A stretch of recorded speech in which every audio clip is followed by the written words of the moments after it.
से आना हुआ?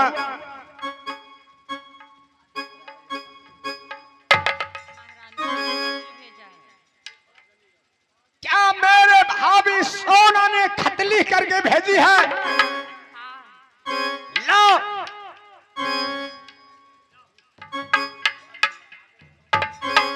भावनंदन, मेरे भाभी सोना ना जाने आज महल से खत लिख करके भेजी है। मैं तो पढ़ा लिखा नहीं हूं, जरा पत्र पढ़ करके सुनाएंगे। बोलते हो मैं किला काबल का वीर हूँ, लेकिन विद्या का बोध नहीं है। जो जड़ विद्या ना पाए, अच्छा तो पीछे पड़ता। अंत में गधा बने तो लाध लाध मर जाए। मूर्ख आदमी को सामने में क्या कागज है? लिखा है फूल है गुलाब का सुगंध ले लीजिए, पत्र है अनुराग का जवाब हमें लिखता हूँ खत खून से। अच्छा शाही न समझना, मरता हूँ तेरे लिए देवर जी, जिंदा नहीं समझना। और क्या लिखी है? अलग बलग सीरी बांधगी, पिछने लिखा दुआ सलाम, सास सलामी लोटो मुजरा, ओ पंडित का है परिणाम। दे आशीर्वाद दे बलबूदन को, देवर सुनो हमारी बात।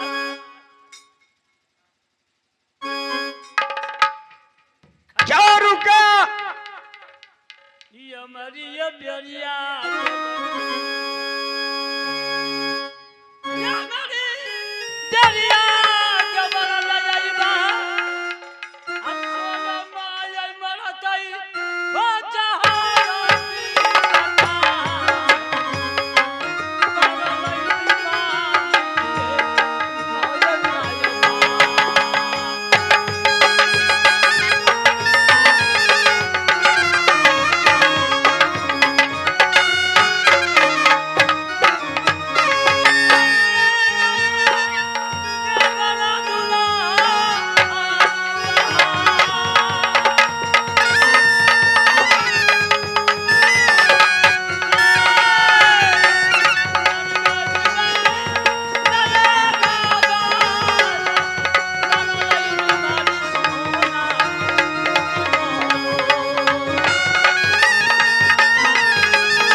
हो गई है।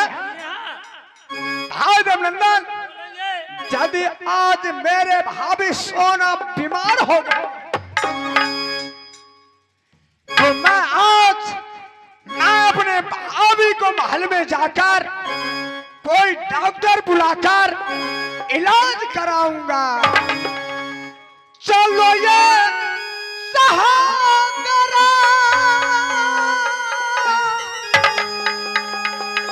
भैया तला जैसा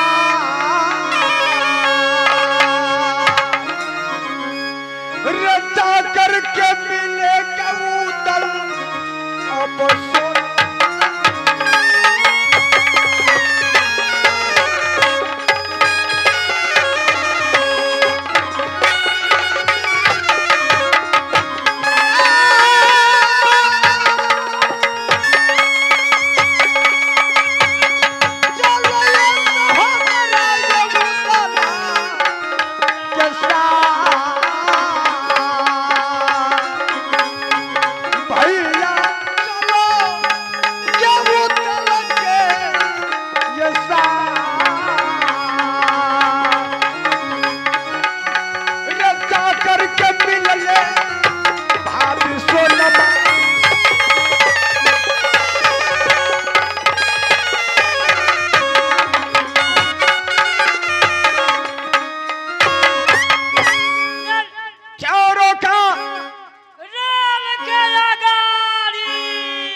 की जात दादी चूरा को यार तारे तारे भिक्षा मांगने वाले, तुम क्या जानोगे देवर और भाभी में क्या प्रेम होती।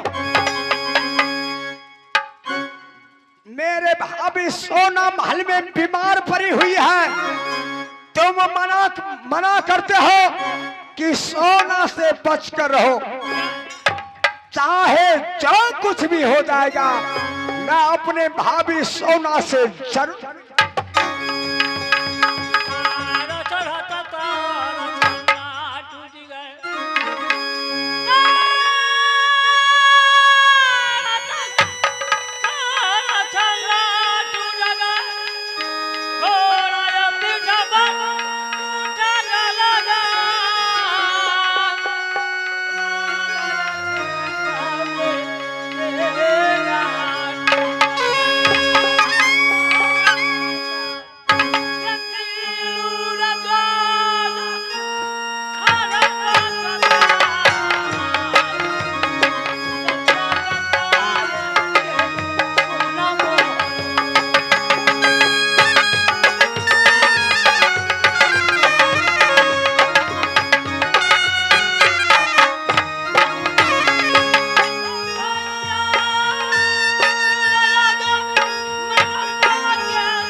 समय दिया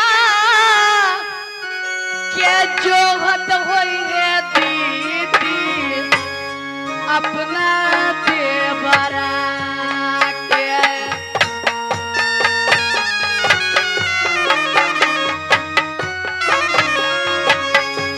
ओ पातिया के जोहत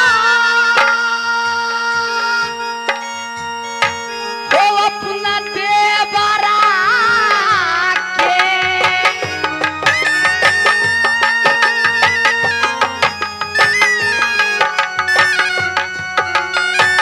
दीदी सुनेगी हमारी के बात बतिया के जोहत के अपने देवरा के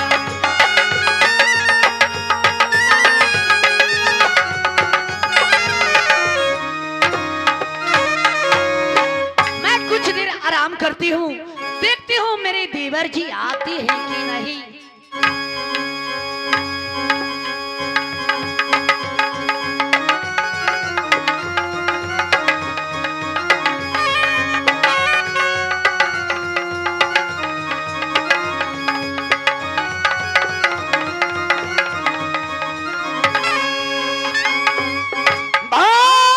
भाभी जी देवनंदन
कितना गहरी नींद में सोई होगी।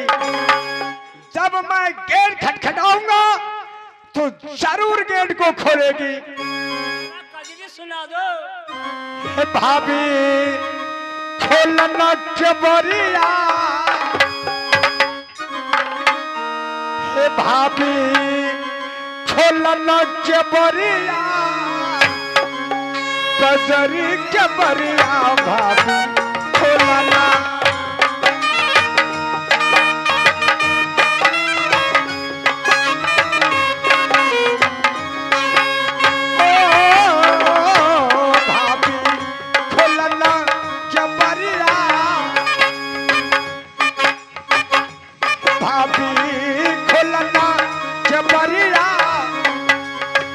बजरी जबरिया भाभी खोलना।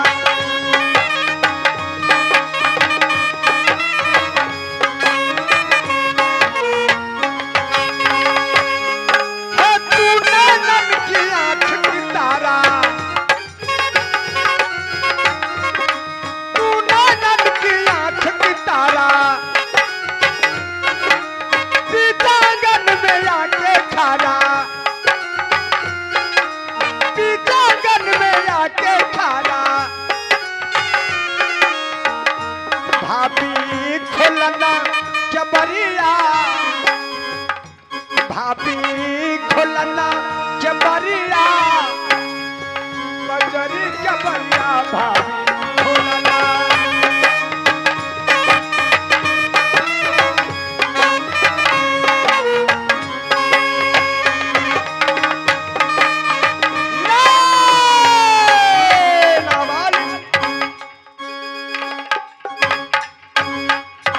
देवर जी, भाभी जी करना।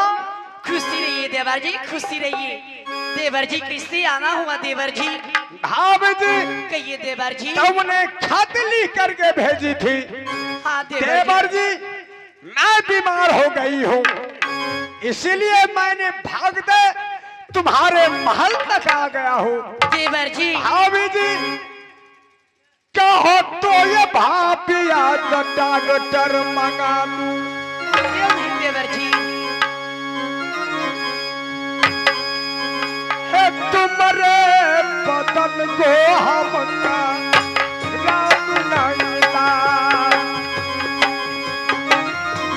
है कैसा बीमारी भाभी नरम होगा।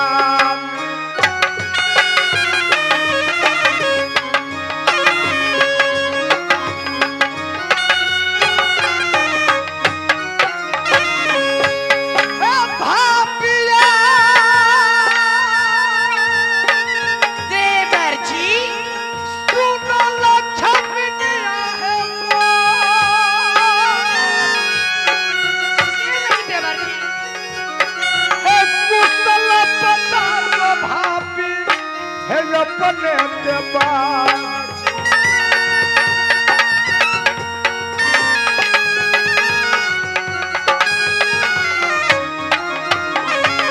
है भाभी सुनो ये उदल सिंह के बात, है कहो तो ये भाभी आज डॉक्टर मंगा दूं।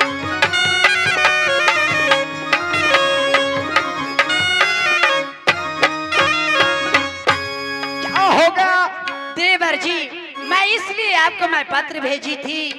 देवर जी, मेरी माँ शहर नैना के अंदर में बहुत बीमार पड़े हैं। देवर जी, आई कैसे जीऊंगी रे देवरा शहर मोहब्बा में, कैसे जीऊंगी वो माई बिना।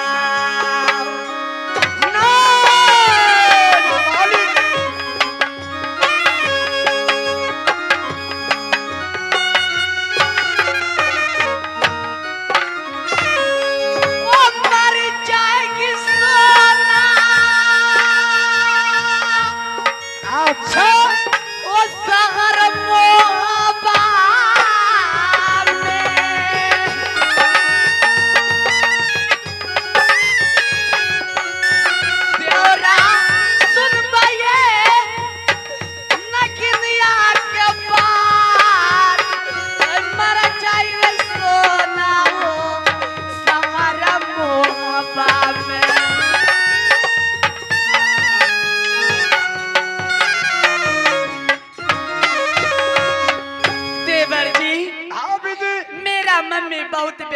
परी है, देवर जी मुझे जाने दीजिए। हाँ। अब उनकी माँ बीमार है, एक डोली ले आओ। तुम कहानियां बनो, मैं भी कहानियां बनूं। बीच में बैठाओ डोली में, रे धीरे ले चलो। अरे नारायण, रे धीरे ले चलो मुरादा, भाभी रखो। क्या सुनाया?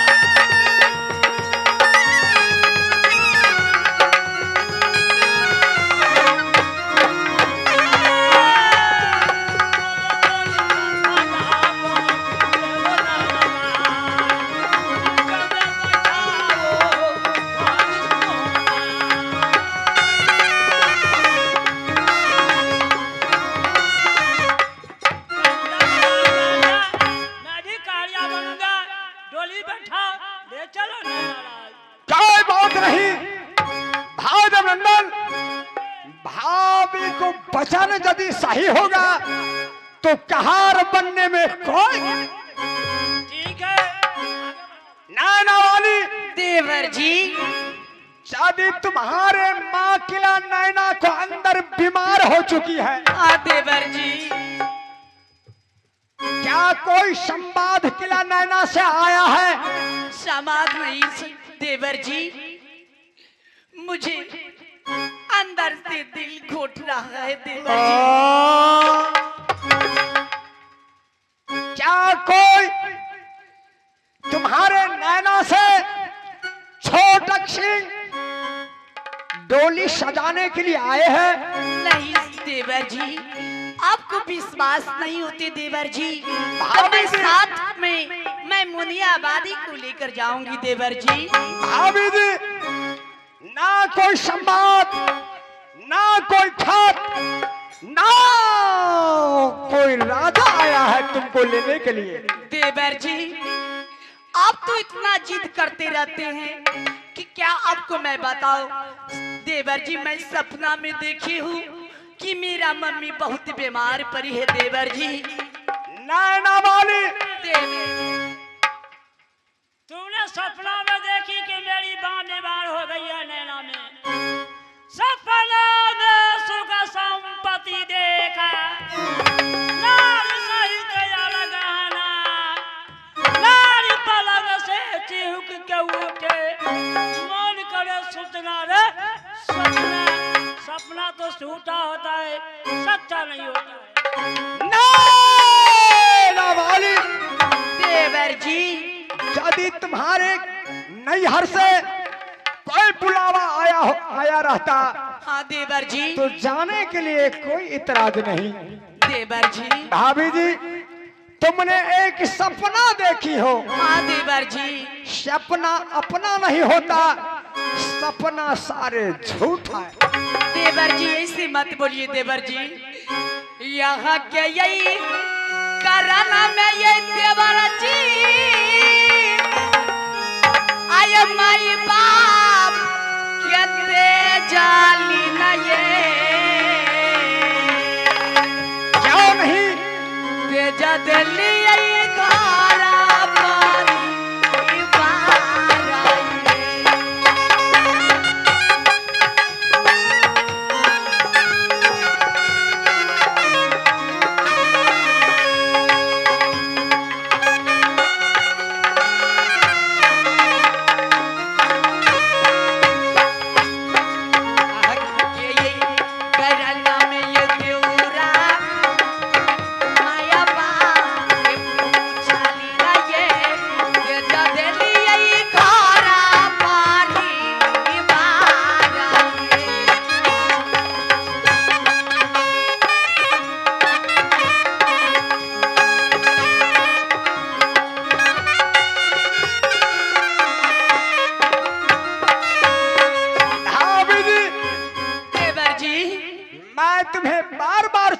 चेतावनी दे रहा हूं, सुनो, सपना झूठा होता है। मैं तुमको जो कुछ कहता हूं कहिए मेरे बात को मानो। कहिए। यदि कोई तुम्हारे भैया चाहे छोटा यहाँ तुमको लेने के लिए आते तो मैं जरूर ऑर्डर देते, भाभी जी नैहर करके तुमने आ जाना। तुम जानते हो कहिए देवर जी। मैया पार्वती शंकर भगवान से बोले कि हे प्राणनाथ, हे स्वामी जी, मेरे पिताजी हिमांचल राजा अश्वमेध यज्ञ करते हैं, मुझे जाने के लिए ऑर्डर दे दीजिए। हाँ देवर जी। शंकर भगवान ने क्या जवाब दिए मैया पार्वती से? क्या जवाब दिए? बिना बुलाए गए हो भवानी, अन्ना मिल आदर ना मिल।